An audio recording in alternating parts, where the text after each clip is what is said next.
Good day, everyone. Again, this is your subject teacher, Miss Tanya L. Castillo. Our lesson for this week is about poetry.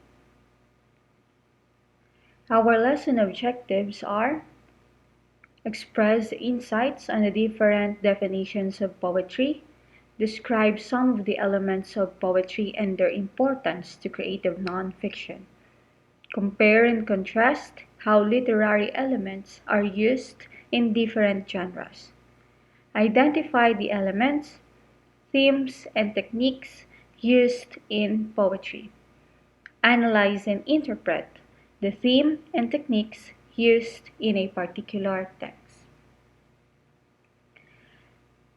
The lesson topics are definition of poetry, elements of poetry, types of poetic forms, traditional poems in the Philippines. So let us identify first the meaning of poetry. According to Nemerov 2019, it is a literature that evokes a concentrated imaginative awareness of experience or a specific emotional response through language chosen and arranged for its meaning, sound, and rhythm. So poetry, it is a type of literature which is based on the interplay of words and rhythm. So it often employs rhyme and meter. When we say meter, it is a set of rules governing the number and arrangement of syllables in each line. How does the syllables arrange in each line? And then, ilan yung syllables meron doon sa bawat line. Okay? And then in poetry, words are strung together to form sounds, image, and ideas that might be too complex or abstract to describe directly. Sometimes, when we are reading poetry, meron tayong mga nababasa na hindi natin maintindihan. Because some of the writers, meron silang mga ginagamit na mga salita na maybe hindi na natin naabutan yung ganong word or hindi na siya ginagamit sa pang-araw-araw. So, may mga ganong pagkakataon. And then, kapag minsan, iniisip natin na kapag poetry, kailangan maging malalalim yung mga words mo kasi you are writing a poem, gumagawa ka ng tula. So, nagkakaroon tayo ng idea na kapag nagsusulat ng tula, kailangan malalalim yung mga salita, which is hindi naman ganon. Pag sinabi nating poetry, you are being concentrated doon sa imagination mo na meron ka, na pwede mong gamitin yon as experience when writing a poem. Okay? So next, we have elements of poetry. So elements of poetry, the first one is imagery. I know you are familiar with this. Kapag sinabi nating imagery, it is the mental picture. No, it associated with mental pictures. So kung ano yung binabasa nyo doon sa libro, doon sa tula, doon sa kwento, nai-imagine ninyo. Then yung mga pictures doon sa mind ninyo, yun ang tinatawag natin na imagery. Because it is a representation of a sense, impression, feeling, or idea that triggers our imagination. So, ibig sabihin, nai-imagine natin, pakiramdam natin part tayo ng story or nararamdaman natin yung nararamdaman ng mga characters. And of course, kapag madamdamin yung tula, so nadadala tayo ng emosyon minsan. So, that is imagery. So I have your example, the first one. The night was black as ever, but bright stars lit up the sky in beautiful and varied constellations which were sprinkled across the astronomical landscape. So in the first example, the experience of the night sky is described in depth with color. So ano daw color? Black as ever, then bright. Then sa shape, dinescribe ito through constellations. 'Di ba yung constellation, mga pattern 'yan, no? Na na na merong kapag ka naka-arrange sila yung mga stars, may mga tawag sila doong name ng mga constellation. Next, the candy melted in her mouth, and swirls of bittersweet chocolate and slightly sweet but salty caramel blended together on her tongue. So in here, you are given an in-depth description of the candy's various flavors. So from this example, the reader can almost experience the deliciousness, no? Kasi in-explain dito yung sinabi dito kung ano yung flavor ng candy. So minsan parang natitikman nyo na rin yung candy because of the description. So that is imagery. Next, rhyme. A rhyme is a repetition of similar sounding words occurring at the end of lines in poems or songs. So, for example, here, the day and play, no, they are similar in sound. So, ibig sabihin, magka-rhyme sila. Same with stress and sleeplessness. Yan, magka-rhyme sila. Cease and peace. Yan. Then drop, stop. So, that is rhyme. No? Meron silang, it is a repetition of identical or similar concluding syllables. Pero different word sila. Hindi sila magkakamuka. Magkakaparehas lang sila ng tunog. Okay. In rhyme, it is a tool utilizing repeating patterns that bring rhythm or musicality to poems. So, bakit? Kasi minsan, ang sarap pakinggan sa tenga ng may mga rhyme na mga tula. No, ang sarap niyang basahin. Okay? This differentiates from the prose, which is plain. Kapag kasi yung prose, medyo plain lang siya, no, dire-diretso. Hindi siya yung, wala siya yung ganyan. Hindi siya rhyme. Okay. A rhyme is employed for the specific purpose of rendering a pleasing effect to a poem, which makes its recital an enjoyable experience. Diba when you were an elementary student, no, meron laging nursery rhymes doon, na kapag kahit na pinapakinggan mo lang yung nursery rhymes, nakakabisado mo. And then you enjoy ka habang kinakanta mo yung mga nursery rhymes na yon. So, kapag ginagamit kasi ang rhyme, kapag gumagamit ng rhyme sa tula, mabilis itong makabisado. Okay? And then, sabi ko nga kanina, nakaka-enjoy siyang pakinggan. Ang sarap sa tenga na merong mga rhyme yung tula. But, not all poems ay nilalagyan ng rhyme. Okay? So, we have rhyme scheme. Rhyme scheme, it is the pattern at the end of, the pattern of end rhymes. So, ito. Always remember that the first sound, the first rhyme sound always letter A. Designated siya sa letter A. Then, yung second rhyme sound naman, always B. And then the third, C, and so on. Okay, for example, night and bright, they are similar. No? Pareha sila ng sound. So, automatic A. Skin and night are different. So, hindi po pwede na magka-rhyme, magkaparehas ng letter si night and skin. So, si skin, ibang letter na siya. That will be B. Then skin and green, they have similar sounds. So same with here in your arms, no? Magkaiba na to ng tula. Automatic A. Belong B, kasi hindi naman magkatugma si arms and belong. Si heart A. Wala siyang kaparehas na sound. So, automatic it is another letter, which is C. Then, song and belong, magkatugma sila parehas. So, automatic it's B. So, I hope you understand the rhyme scheme. Next is rhythm. The word rhythm is derived from rhythmos. It is from Greek. Ibig niyang sabihin ay measured motion. So rhythm, it is a literary device that demonstrates the long and short patterns through stressed and unstressed syllables, particularly in verse form. So it is a term used to refer the recurrence of stress.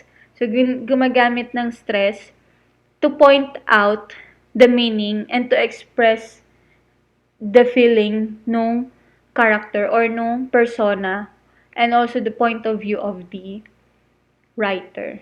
So, di ba sa music, magaganda yung rhythm, merong stress dun sa word para mas lalong madama yung message nung kanta. So, same with poetry.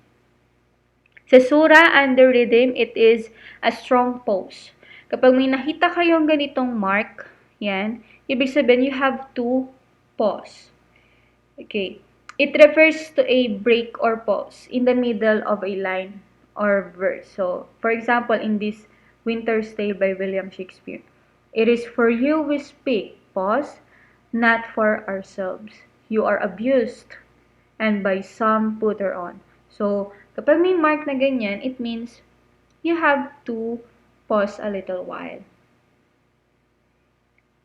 Next, stanza. It is a group of lines.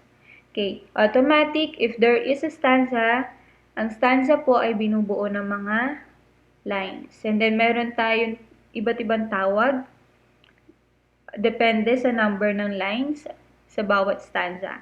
If a stanza has 2 lines, ang tawag po dun ay couplet. If there are 3 lines, that is tercet. 4 lines, called quatrain. 5 lines are called sequin. 6 lines are called a sestet. 7 lines are called a septet. 8 lines are called an octave. Tone. It is an attitude of a writer toward a subject or an audience. It is generally conveyed through the choice of words. So, dapat kapag magsusulat kayo, yung tone malinaw doon sa tula ninyo, doon sa poetry ninyo. Kailangan maayos, madaling maintindihan kasi si tone at theme in poetry nagkakadikit sila. I mean, hindi kapag nakita na yung tono nung tula mo, madali na ring i-identify ang theme ng tula. For example, in this The Road Not Taken by Robert Frost, I shall be telling this with a sigh. Some were ages and ages, hence 2 words diverge in a wood, and I took the one less traveled by, and that has made all the difference. Okay, in here, Frost tells us about his past with a sigh. No, this gives the above lines na hindi siya masaya. Yung tono niya hindi siya masaya, hindi siya satisfied. So this tone leads us into thinking na the speaker in the poem had to make a difficult choice. Okay? Next, blank verse. Okay, in blank verse, it is a literary device defined as unrhyming verse. Gusto wala siyang rhyme. Okay, sa dulo ng bawat line. Okay, but it has iambic pentameter. When we say iambic pentameter, in each line, no, there is 10 syllables. For example, cowards die many times before their deaths. That is, it has 10 syllables. The valiant never taste of death but once. So, it has 10 syllables. Pero, wala siyang rhyme doon sa dulo ng linya, ng line. So, that is blank verse. Unlike in blank verse, rhyme poetry, of course, it has rhyme at the end of each line sa bawat stanza. For example, they play, so magka-rhyme sila, magkatugma. Stress, sleeplessness, So, magka-rhyme sila. So, that is rhyme poetry.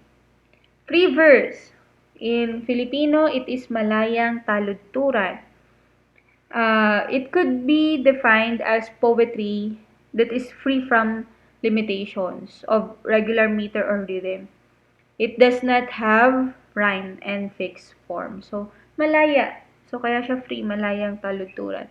So, okay lang kahit walang meter, walang tugma, no, sa dulo. Okay lang yun. That is free verse. Okay, next we have epic. Epic poem is lengthy. Ibig sabihin, napakahaba niyan. Actually, mahaba itong example natin na biyag ni Lamang. I know you are familiar with this story, no?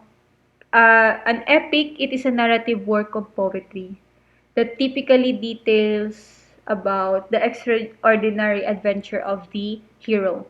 So, laging may hero sa epic. For example nga, si Biag ni Lamang, it is from the most popular Philippine folk epics, no, from northern Philippines. Ito ay Ilocano epic poem. So, kilalang kilala yan. Actually, ang biyag ni Lamang, meron siyang 10 versions ng epic na to. Okay, so again, epic, it is from the ancient Greek adjective epikos, which means a poetic story. Okay, next we have narrative poetry. Narrative poetry tells stories through verse, no? Like a novel or a short story, ang narrative poetry po natin or narrative poem, meron siyang plot, characters, and setting. It also uses different techniques such as rhyme and meter. So, narrative poetry, it presents a series of events. Kahit dialogue, meron din siya. Okay, next, haiku. Okay, haiku is from Japan. Okay, ang form niya ay, the first line, it has 5 syllables. Okay, look at this example. Lying in the dark. Lying in the dark. Okay, it has 5 syllables. Next, the second line has 7 syllables. Tears in my eyes, asking why. So, 7 syllables. And then, the last line, again, it has 5 syllables. I was not enough. Okay? So, medyo malungkot tong haiku, no? Haiku, ang alam natin sa haiku, it is more on nature, no? Actually, yun yung sinasabi sa atin na haiku is about nature. Pero, hindi lang siya naka-focus or hindi siya fixed doon sa haiku. Pwede rin tayong, sa nature, pwede rin tayong gumawa ng haiku na ibang topic. Marami naman nang gumagawa nun. Okay, next we have sonnet. Okay, I know you are familiar with sonnet. Sonnet is a 14-line poem typically, but not exclusively concerning the topic of love. So, hindi lang siya about love. Okay, okay. Ang sonnet, meron siyang dalawa. Petrarchan sonnet and Shakespearean sonnet. Okay. The first one is we have Shakespearean sonnet. Okay. It has 3 quatrains. Ano nga ulit yung 3 quatrain? Ang quatrain, in one stanza, it has 4 lines. So, ayan. Meron siyang 3 quatrains. And then, 2-line stanza, 1 couplet sa dulo. Okay. So, 4, 8, 12, 14. So, it has 14 lines. And the sonnet English Shakespeare or English sonnet or Shakespearean sonnet, it has the rhyming scheme of A, B, A, B, C, D, C, D, E, F, E, F, G, G. So, for example, ayan, they, may, A ang pattern nila. Why? Because they have the same sounds. Okay, temperate and date, ayan, automatic, it's B. So, that is English sonnet. Next is Italian sonnet. Okay, one octave. Pag sinabi octave, it has 8-line stanza. So here we have 8. 1, 2, 3, 4, 5, 6, 7, 8. And one sestet. Sestet means it has 6 lines. 1, 2, 3, 4, 5, 6. Okay. It has also the rhyming scheme of A, B, B, A, B, B, A for the octave. And then for the sestet, we have C, D, C, C, D, C. Or, ang sestet, pwede rin ang kanyang rhyming scheme na C, D, E, C, D, E. Okay. For example, we have this C, D, C, D, C, D. Okay. Next. Elegy. An elegy, it is a poem that reflects upon death or loss. Okay. Mostly, it contains themes of mourning.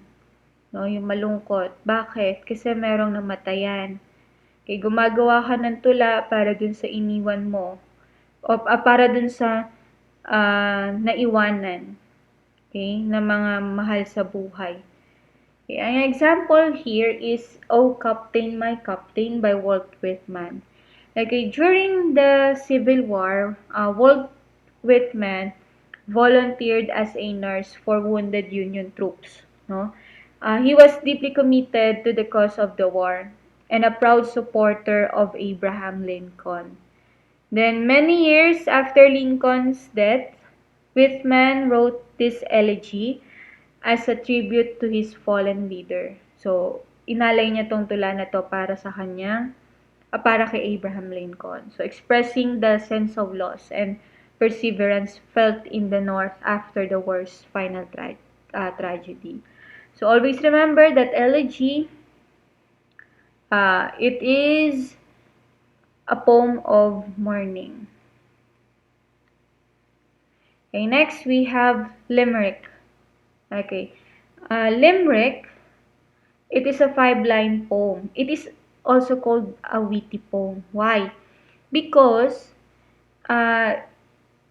in limerick are almost used for comedy. So, ginagamit siya for comedy. For example, there was a young man from Dealing who caught the bus for Ealing. It said on the door, "Don't spit on the floor." So, he jumped up and spat on the ceiling. Oo nga naman, no? So, bawal mag-spit sa floor. So, kaya sa ceiling siya nag-spit. So, that is limerick. And it has a rhyme scheme of A, A, B, B, A. Okay, A, door and iling, di sila parehas. So, it should be B, door and floor. Okay, B, ceiling, diling, iling, magkakatugma sila. Okay, so, it has 5 lines. Okay, 1, 2, 3, 4, 5. So, that is limerick. Next is lyric poetry. It refers to the broad category of poetry that concerns feelings and emotions.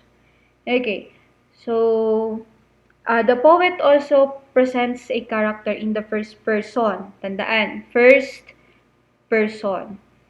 Okay, sabi dito, it could be epic and dramatic. So, example nito ay kay Emily Dickinson, ang kanyang dying. So, pwede rin siyang elegy, no? Kasi it is about lost. Okay, so si Emily, it is written in first person. So, kaya siya naging lyric poetry. Okay, it is a combination of lyric and poetry where a piece of poetry is written as lyric.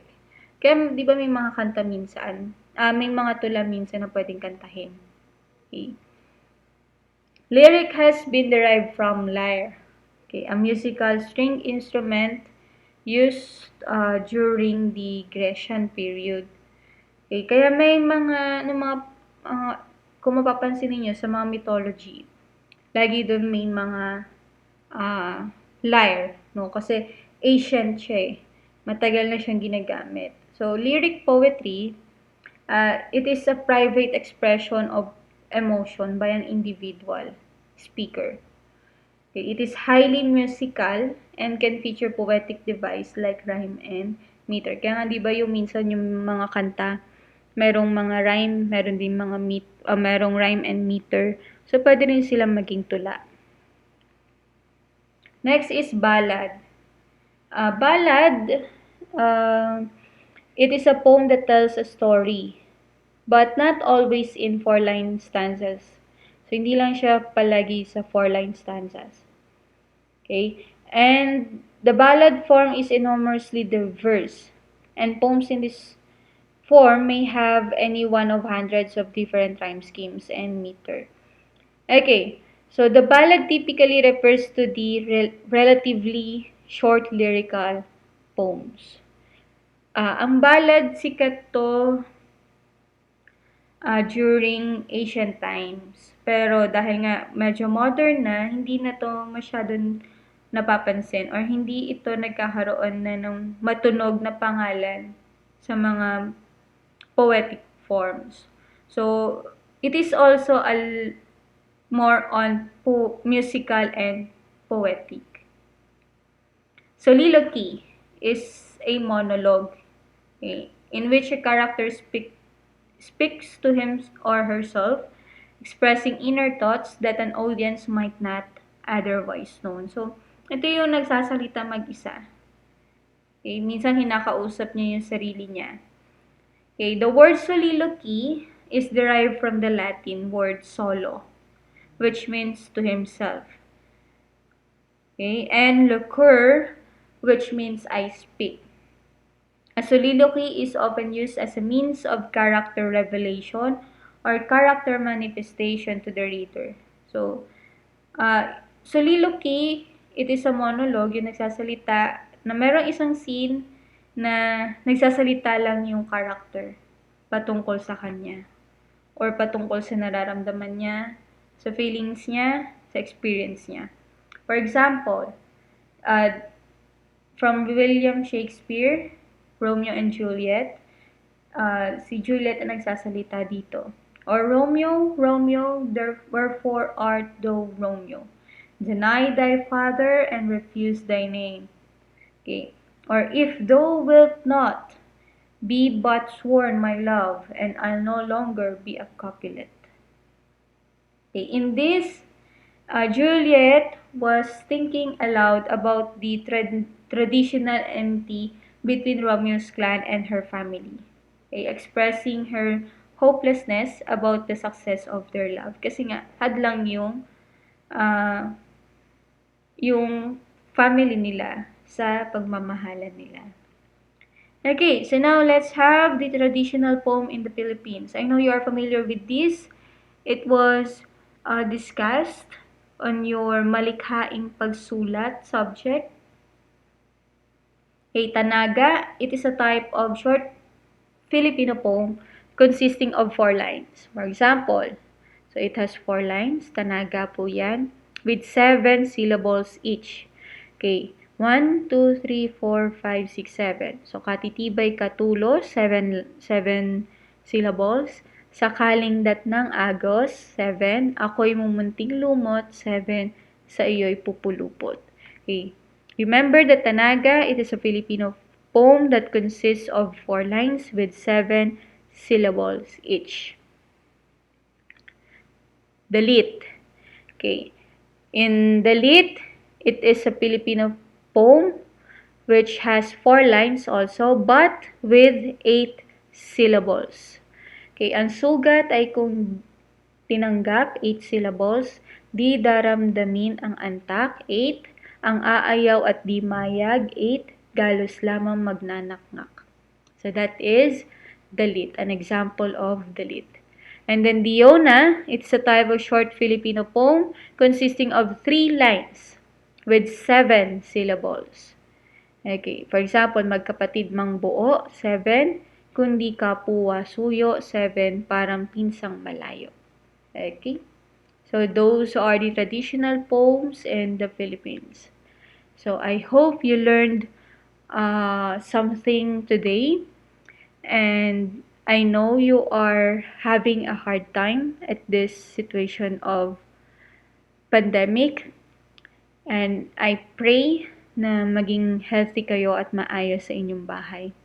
If you have questions, clarifications regarding our lesson, just uh, post a thread on this discussion forum.